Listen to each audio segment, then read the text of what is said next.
ஒவ்வொரு செவ்வாய்க்கிழமையும் கட்டுமான தொழில்நுட்பங்கள் குறித்து நமக்கு விளக்க உரை தருகிறார் ஓசூர் பெரிய தம்பி செட்டியார் நிறுவனத்தின் உரிமையாளர் திரு தாமஸ்.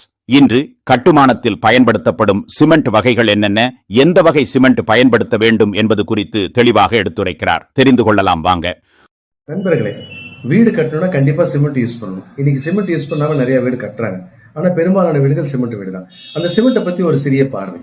சிமெண்ட் அப்படின்னா 43 கிரேட் 53 கிரேடு, இந்த பிராண்ட் அந்த பிராண்ட், நான் எந்த பிராண்டையும் மென்ஷன் பண்ணல. ஏன்னா அதுல கட்டினாதான் வீடு ஸ்ட்ராங்கா இருக்கும் அப்படின்னு நினைக்கிறீங்க. அது முற்றிலும் தவறான ஒரு விஷயம்.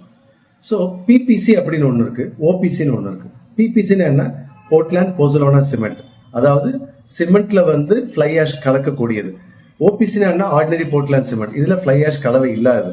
இதையும் தாண்டி ஸ்லாக் சிமெண்ட் ஒன்று வருது, அதாவது இரும்பு கழிவை பொசலோனா மாதிரி ஆட் பண்ணக்கூடிய. இந்த 3 விதமான சிமெண்ட் தான் இன்னைக்கு மார்க்கெட்ல இருக்கு.